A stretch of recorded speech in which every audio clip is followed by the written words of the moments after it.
Una vez ya verificado que nuestro navegador soporta lo que son las bases de datos IndexedDB, procederemos a crear una base de datos. Para crear una base de datos hacemos referencia al método open que se encuentra en el objeto IndexedDB. Para ver esto vamos a crear una variable que llamaremos bd, donde le asignaremos windows.indexedDB.open.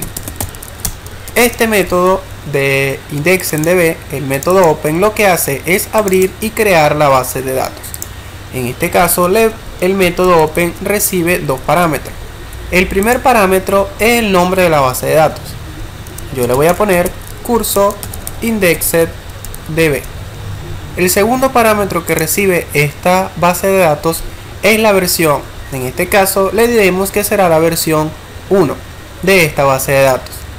Ahora, cuando nosotros realizamos esta petición, él nos regresará un valor donde dirá que si todo ha ido bien o hubo un error al realizar la petición.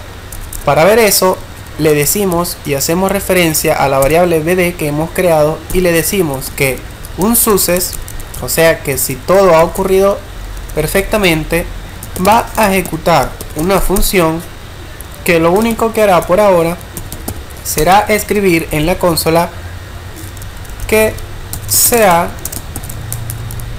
creado la base de datos.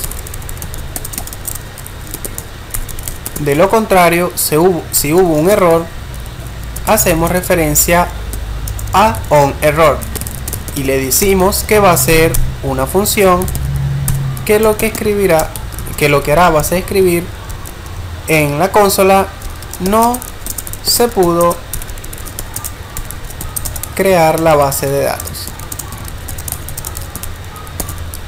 Repetimos, hacemos o creamos una variable bd donde le asignamos el proceso que vamos a realizar. En este caso hacemos referencia al objeto windows.indexedDB y le decimos que a ese objeto vamos a abrir o a crear una base de datos llamada curso IndexedDB y que será la primera versión de esa base de datos, y que si todo ha ido bien va a ejecutar un método llamado onSuccess que indica que todo ha ido perfectamente y dirá que se ha creado la base de datos correctamente.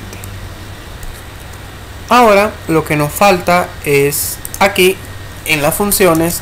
Esta función recibe como parámetro, en este caso por ahora no es importante, pero lo que recibe son los resultados de esta operación, es decir que con ello podemos saber la versión de la base de datos, el nombre de la base de datos mediante este evento o objeto que recibimos. Ahora vamos a probar en realidad si crea nuestra base de datos. A partir de ahora solo utilizaremos el cron para hacer todas las pruebas con la base de datos IndexedDB, ya que es el que mejor soporta la creación y nos da muchísimo más recursos de saber si la ha creado o no. Vamos a ejecutar nuestro código pinchando actualizar y veremos si en la consola ha mandado el mensaje. En este caso nos ha mandado el mensaje satisfactorio de que se ha creado con éxito la base de datos. Si vemos, se ha creado la base de datos. Ahora, para verificar que se ha creado, nos dirigimos a la pestaña Resources de Chrome y vemos que en la pestaña IndexedDB existe una base de datos llamada curso IndexedDB, donde tiene como nombre el name, el nombre que le hemos indicado, y como versión el número que le hemos indicado. De esta manera podemos crear nuestra base de datos en el navegador del usuario.